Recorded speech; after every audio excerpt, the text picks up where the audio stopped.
It started as a dare tossed across a table sticky with lime and condensation. Someone said she should try acting single for one night, and the chorus followed, easy and loud. She laughed, palms up, as if holding the harmlessness in her hands. I let it pass. The group wanted theater. I wasn't going to audition. The bar wasn't new to us. Same back booth we liked when it was free. Same half-warm bulbs along a shelf of bottles. There was a good mood at first, familiar and unremarkable. She slid in beside me and looped her arm through mine while the first round came. When she reached for her drink, the silver bracelet slid down her wrist and tapped the glass. She wore it when she wanted to feel pulled together. It wasn't loud, but it was never background. The joke traveled the table again, now dressed up with mock rules and mock penalties. She rolled her eyes and played along in the way that makes people lean in. I didn't step in. I didn't need to. She didn't need rescuing from friends who wanted nothing more than a good story to carry home. I watched people's small choices. That's my tell.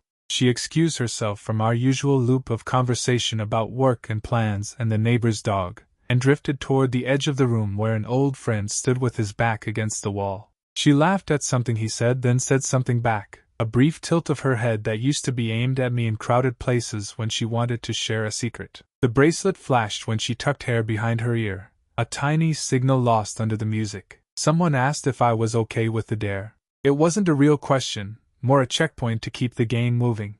I smiled a little and sipped my drink. That landed better than any speech I could give. No one at that table owed me a performance of concern. She came back for a while, told a short story I'd heard twice before, left out the parts we used to underline for each other. Her hand brushed my shoulder as she reached past me for a napkin. The touch said, "I'm around." It also said, "Don't make me name this." I let the pause settle. She waited for a reaction I didn't offer. Later, she was at the far end again, now folded into a different cluster. She wasn't doing anything you could put in a sentence and have it carry weight. It was more the way she let gaps open, the way her attention moved as if it had a job to do somewhere I wasn't invited. I caught her glance once and gave a small nod. That was enough for her to turn away without guilt, enough for me to note it. The bracelet kept catching the light. I noticed the tiny scuffs along its edge, the places where time had pressed on the metal. She never wore it by mistake. On nights that mattered to her, it was there. On nights that mattered to me, I noticed it first. When the check came, she reached for it quickly, then thought better of it, and made a joke about modern chivalry. More laughter. The words slipped into a space that didn't belong to either of us. We stood to go and people paired off without ceremony. I told her I'd grab a car. She said she might stay a little longer, that the night felt too short. I nodded. The bracelet rested at the thin of her wrist like a quiet witness, not taking sides. Outside, the air had the vague chill of a street that didn't mind if you came back or not. I watched the windows for a minute, just enough to mark where she was and who drifted near her. Then I put my phone away and started walking. It wasn't a statement. It was a step I could take without asking anyone for permission. The next morning, the house was tidy in the way it gets when you aren't talking much. She came in later than I did, shoes in her hand, the door eased shut. "It ran long," she said, already halfway to the bathroom. I didn't ask for a schedule. I poured coffee and set a cup where she'd see it. The bracelet caught light as she reached for it, the small chain making that neat, familiar tap against porcelain. A sound I'd always liked. It felt different without explanation attached to it. Days stretched. She laughed more, but the laugh landed short, like a bounce ball with too little air. There was a brightness to her voice that didn't travel far. She drifted through rooms with a purpose I couldn't name. When I asked about the weekend, any plans I should know, she smiled like I'd told a safe joke. "Just keeping things loose," she said. The phrase was new for us.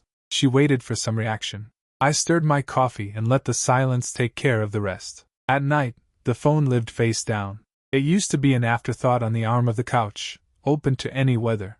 Now it hummed softly and slid into the pocket of her robe, or out to the hall. Not secret by declaration, just by pattern. Light steps on the wood. A quiet voice, softer than the one she used for me. I didn't follow it. I listened to the bracelet brush against the banister as she went by. We had small conversations that skimmed the surface. "How was your day?" "Good." "You?" "Busy." She started answering in summaries that folded neatly and left no corners sticking out. When I looked up from a page and tried to pull at one, ask who had reached out, where she was thinking of going, her eyes softened in that polite way you reserve for a stranger in an elevator. "It's nothing," she'd say, already turning to the sink, already rinsing a glass. The bracelet rang once against the rim. Clear. Contained. I gave her room. I also gave myself a little more of it. Longer walks after dinner, the kind where you map your own street again. I stayed late at the office once or twice without telling her first. There was no plan to it, just a quiet shift, a slow leaning away from questions that weren't going to be answered. She noticed the shift and kept it to herself. Her friends kept pulling her out. Just a quick thing, she'd throw over her shoulder. Might be late. She used to read me the invites, hold her phone out, laugh at the nonsense of group messages.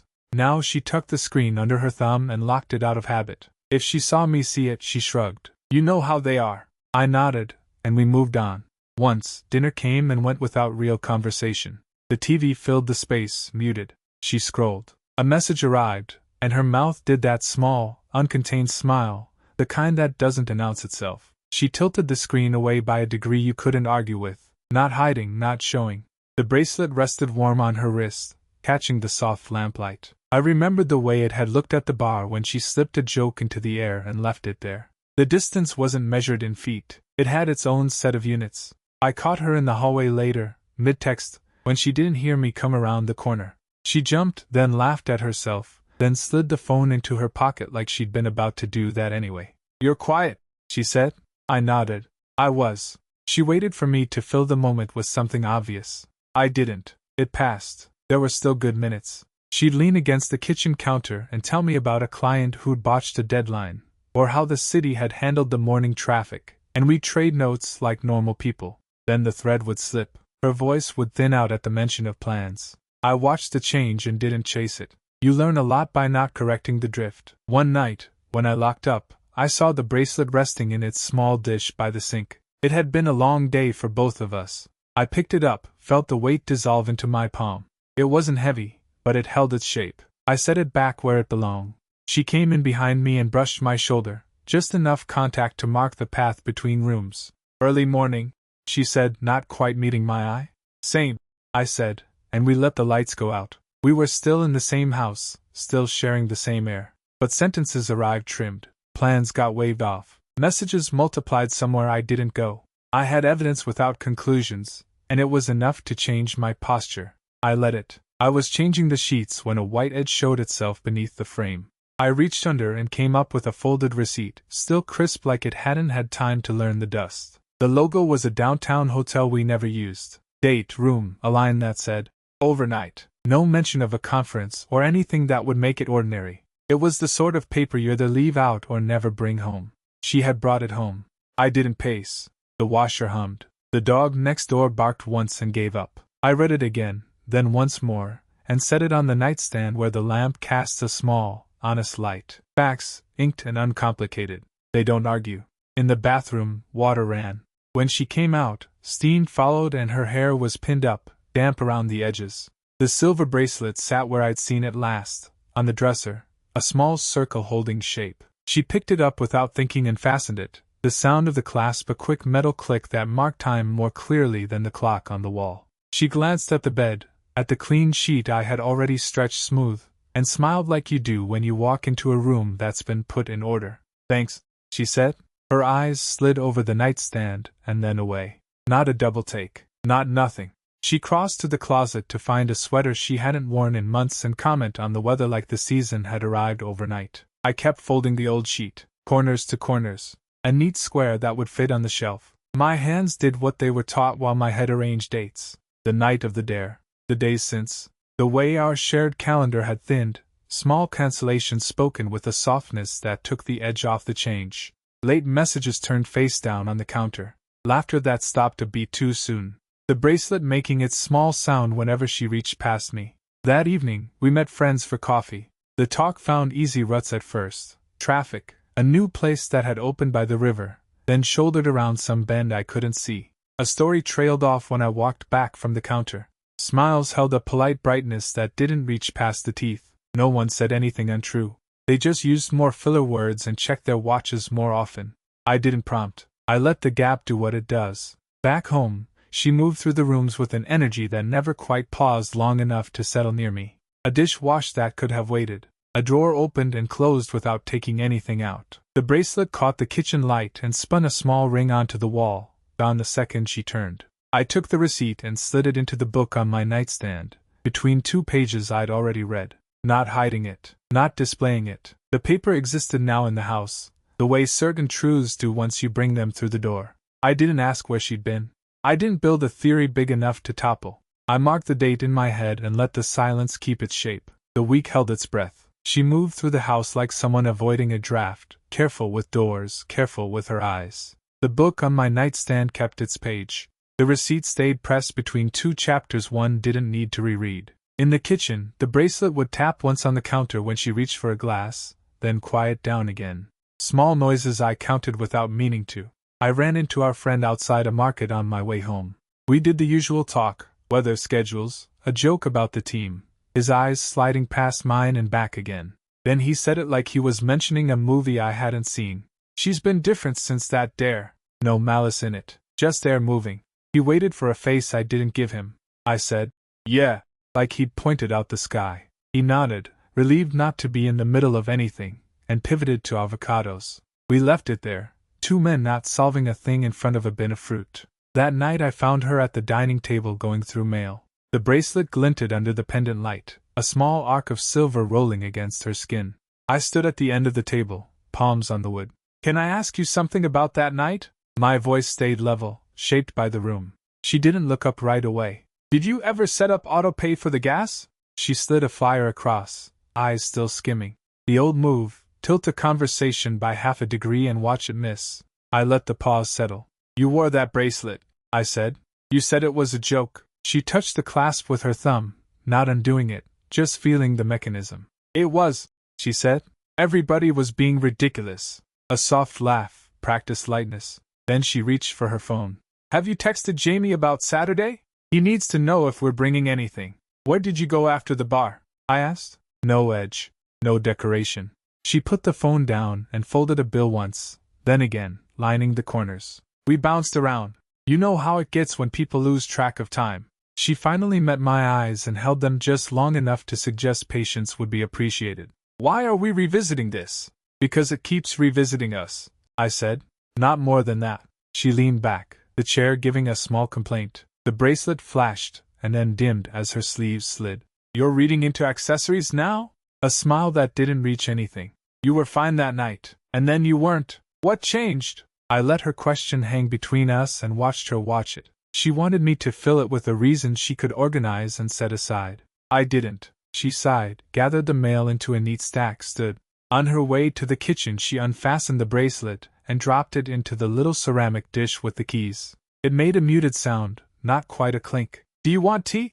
She said from the doorway, already halfway to the kettle. No, I said. I stayed at the table while water moved and cupboards opened and closed. The dish with the bracelet sat in my peripheral, silver catching the light and letting it go. Later, in bed, I went back to my book and didn't open it. The receipt didn't need my attention to exist. Neither did a comment in front of a market. I could have pushed harder. There's always that option. Instead, I let the night do its work and kept my place inside it. Some things don't get clearer if you shake them. They just make more noise. By Friday, the shape of the weekend had changed without a fight. We had talked about a drive up the ridge, an easy lunch somewhere with cold glasses and a shaded patio. In the morning, she brought up a different plan, light as weather. The girls want to do a late one, she said, checking her phone like it had a pulse to keep. The bracelet knocked softly against the counter when she reached for the jam. I looked at the small dent it left in the wood and let that be the answer she wanted. I didn't ask who the girls were this time. The list was a revolving door lately, and I knew better than to hold it still. I wiped the table clean, folded the cloth, stacked 2 plates that were hardly used. She moved around me without brushing, like a dancer avoiding a mark. By noon she was in the bedroom, trying on tops and stripping them off again. The door stayed half closed, as if that line could organize the unsettled parts. I passed by once to grab a sweater and saw the bracelet on the dresser catching the window's thin light. A week ago she would have asked which shoes made sense. Today she held her phone near her face, head tilted, the smile on it belonging to whatever lived inside that small screen. I kept going. I took the car for a wash and didn't turn on the radio. Water ran over the windshield, drumming without rhythm. In the corner of the lot, a high school team sold donuts for a fundraiser, too sweet and bright in the cold. I gave them a 5 and told them to keep the change. It was a way of using my hands for something simple. When I got back, she was dressed and threaded the bracelet on again. It flashed and went quiet. I won't be late, she offered, then adjusted it as if that made it real. I nodded. Do you need a ride? I asked, a useless question on purpose. She didn't look up. They're nearby. It's fine. They made a small hinge in the room. She left the hall light on. I turned it off and stood by the window until her ride slowed to the curb. The car idled and then took her away, taillights soft as a heartbeat under thick air. I could have texted. I didn't. I made pasta, ate standing, rinsed my plate, and let it drip dry on the rack. Her chair at the table stayed tucked in, shadow clean under it. She sent a photo to a group thread we both share, wide angle, everyone crowded in, the kind of picture where you can't tell whose arm is on whose back. I watched the balloon of reactions and didn't add one. Whatever message sat under it used words like, finally, and, needed. I scrolled and let my thumb stop when I saw the glint on her wrist, the bracelet holding its place in the frame like a quiet witness. Around midnight she texted that they were crashing at Jenna's. I read it twice. The name wasn't new. The habit of sending the logistical headline and nothing else had become one. I replied, okay, doors on the chain. It wasn't yet. I walked over and slid it across anyway, not as a lock, more as a sentence. I slept lightly and woke before sunrise. The apartment had that brittle silence of early morning, clean and indifferent. Her side of the bed was smooth. Her mug sat where she left it, a ring of tea drying into a mark that would need a second pass. I ran water, watched it fill, and thought about the ridge road we weren't on, hairpin turns, empty lookout points. When she came back, the keys were careful in the lock. She took off her shoes quietly, as if the floor needed shielding. The bracelet gave a quick report when she set her bag down. She peeked in the bedroom, saw me awake, and paused, waiting for a question I didn't ask. Late night, she said. She said it like weather too. I nodded, slid over, and left her half of the bed untouched. By afternoon she had more plans, small as birds, a class, a coffee, a stop somewhere. I let each one land. We both knew what was happening. She was moving her life into shorter sentences. I matched her pace, pared mine down, and kept my voice even. The bracelet stayed on her wrist like a reminder with its own calendar. I stopped trying to read it, and started making room around it. That was enough for the day. Dinner was easy on paper. A long table, soft lights, plates settling and sliding, names I knew well enough. She arrived a few minutes late, already inside a conversation that didn't need me. The silver bracelet was on again. It caught a candle when she reached for a menu, a slow flicker of light as if it had its own attention. I took the end seat. Someone joked about the week, someone else passed bread. She leaned toward a person I didn't know well, the kind of guest who shows up because they've been coming around, not because anyone invited them directly. They traded lines I wasn't in on.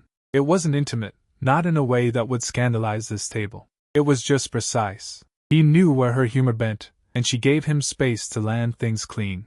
I watched the space. It was the only part that seemed honest. When the wine came, she raised her glass a little higher than usual and said, almost to the room and almost not, I think I just need some space this week. Nothing big. The words skated across the table. A few smiles tightened. No one wanted to hold it. I took a sip of water and let the pause settle. She waited for something from me that I didn't offer. I kept my eyes on the water ring under my glass until it stopped spreading. The talk moved. Plans for a concert. A new place opening. Someone's promotion. She laughed in the right places, but her shoulders were turned away, enough that I could count the inches. The bracelet slid and chimed against her watch. A light sound, easy to miss, repeating. I hadn't heard it as often before. Maybe it had always been there. Maybe I just started listening. He asked her about a spot downtown. She answered with details I didn't have. Doors open late. A set that starts after midnight. She said and didn't adjust it. The table didn't either. I was the only one measuring pronouns. That's a quiet job. Someone asked if we were coming to the lake next month. I said we'd see, and left it loose. She nodded as if that had always been the plan. She was good at keeping things misaligned without letting them clatter. I used to admire that. Tonight it made the room feel borrowed. Plates cleared.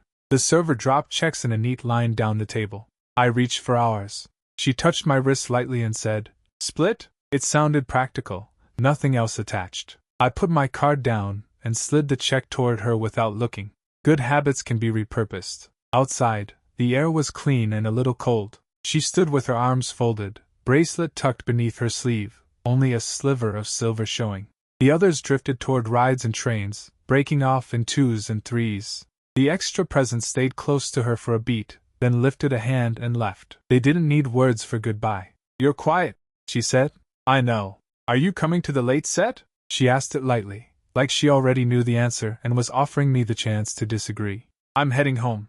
She looked past me, the way people do when they're trying to be kind to a future version of themselves. "Okay, I might go for a bit." The bracelet slipped back down and picked up the streetlight. "Have a good night," I said.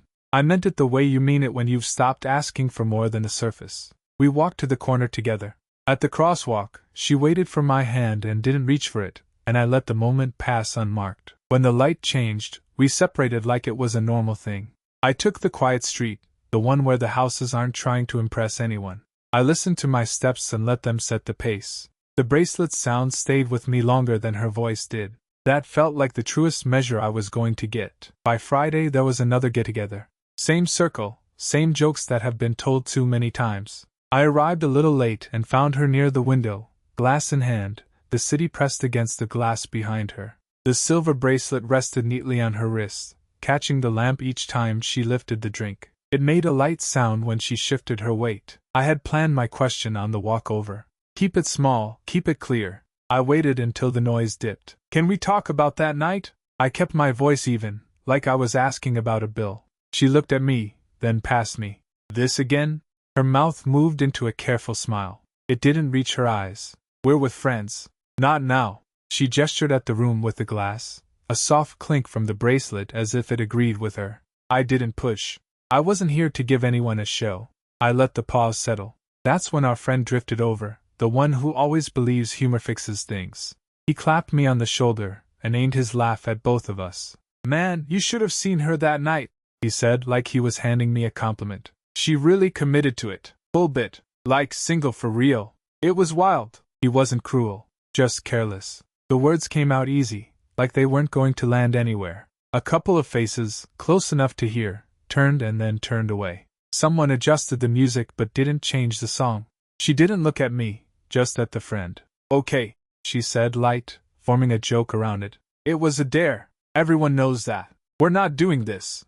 She tipped her glass at him like she'd granted him amnesty. The bracelet slid and flashed. Her other hand tugged at the sleeve of her sweater, covering part of her wrist as if the light had become inconvenient. My question curled up and left the room. There was nothing for me to ask that wasn't already hanging in the air. The friend realized too late that he'd explained more than he meant to, and tried to smooth it over with a second laugh. It didn't travel far. She turned to me, softer now, trying to redirect. "You're making it a thing," she said. Not accusing, just an attempt to relocate the weight. "Let's talk later. Don't do this here." Her eyes searched for an easier conversation and found one at the kitchen island. She stepped toward it. The bracelet sounded once, and then quieted down. I nodded. "Sure." I wasn't going to argue the venue. I watched her pretend to care about a story she'd heard before, head inclined, the polite smile back in place. Her body faced the group, her feet angled away. It was a small tell, and I kept it to myself. People went back to eating, laughing, stacking plates. The friend tried to catch my eye. I didn't make him pay for the slip. I picked up a bottle, poured water into a tumbler, and stood by the sink for a minute. The window was open a crack. Cold air reached in, clean and impersonal. It helped. When I moved to leave, she noticed. "Where are you going?" Not loudly, just enough. "Home," I said. "We can talk later if you want." I meant the words, but not as an invitation to revisit the script we were stuck in. She held my gaze for a beat too long. She waited for a reaction I didn't offer. Her mouth tightened, then relaxed. "Okay," she said like a compromise. On my way out, the friend stepped close, guilt written in his shoulders. "I didn't mean." "I know," I said. No edge. Just an end to it. I took my coat from the back of a chair. The bracelet flashed once more in the reflected light, and then disappeared behind the crowd. I didn't need the rest of her version tonight. The shape of it was already there, and that was enough to decide my next step. I didn't go home right away. I let the night thin out on its own, headlights stretching across empty streets, the dashboard clock advancing without ceremony. By the time I pulled into our lot, the sky had already gone that pale gray that makes everything look honest. The building was quiet, no one to watch me choose. She was at the kitchen counter with a mug and her phone, the kind of picture you could mistake for normal from across a room. The silver bracelet rested against the heel of her hand. She looked up, relief first, then calculation, then something softer that stayed behind her eyes. I'm going to shower, I said. Then I'll pack a bag for a few days. She waited for the rest. I didn't add it. The kettle clicked. The bracelet made a small sound when her wrist brushed the mug. In the bedroom I kept to the practical parts. Shirts I actually wear. 2 pairs of jeans. The envelope with my passport. The charger she always borrows. I lifted the framed photos from the dresser and set them face down so they didn't make a case for themselves. When I came back out, she was standing near the door like the only thing keeping the apartment from drifting. I was going to explain last night. It wasn't. She stopped, as if the word had caught on something. You left. I did. Silence took the rest. She waited for me to fill it. I let the pause settle. My bag straps slid into place on my shoulder with a rubbery squeak that sounded louder than it should have. Text me if you need anything, I said. Simple logistics. I'll be at the short-term place on 6th. I'll send the address. Her chin lifted a fraction, the brace before a question. We don't have to decide the whole thing in this doorway. My hand found the keys in my pocket, metal against metal. I'm not going to run you down for details. You don't need to perform a version of it that suits me. I just need space. She nodded like someone who had been given a task they didn't expect to complete. The bracelet turned under the kitchen light, catching the flat morning and throwing it back in small shapes. The next days were quiet in a way that made decisions clearer. I answered messages about the power bill, the dog walker, a package we both forgot to cancel. She sent a few open-ended texts that sounded like invitations disguised as questions. I read them without hurry and replied when there was something to solve. She asked to meet. I picked a place where the tables were far apart, and the coffee was average. We sat with other people's conversations hanging around us like benign weather. She talked in circles, searching for a version of the story she could live with. I didn't test the structure for weak spots. I watched her fingers worry the edge of a napkin, the bracelet pressing a faint crescent into her skin. Twice she reached for my hand without quite getting there. I let the space stay where it was. I never meant to hurt you, she said finally, so quietly the words barely made it across the table. I nodded once. There isn't anything useful to do with intent after the fact. We split the bill. She lingered by the door. What happens now? I'll move my things out by the weekend. I'll leave the keys on the hook. You can decide what you want to do after that. There were calls I didn't pick up that night. Not out of spite. I didn't have new language to offer. I boxed my books and the few kitchen tools I care about, wrote labels tidy enough to read without opening. I carried the small plant I bought last spring down 3 flights of stairs like it might shatter in the wrong draft. The apartment thinned out as I moved through it. Fewer echoes. Cleaner surfaces. The life we made divided into what was mine, what would stay, and what neither of us would miss. On the last day I stood in the doorway a moment longer than necessary. She had left a note on the counter with a list of things I forgot. At the bottom, one line that didn't owe anything to logistics. I read it and set it under the magnet shaped like a lemon. The bracelet sat in the little dish by the sink, a habit of hers when she was washing up. I didn't touch it. Some objects keep their own counsel. I put my keys on the hook, turned off the light, and pulled the door until the latch found its place. Outside, the hallway was the same as always, thin carpet, faint smell of someone else's dinner. I took the stairs steady, one hand on the rail, the bag balanced on my shoulder. There wasn't anything dramatic to do with the moment. It didn't need it. I had chosen the quiet version, and that was enough.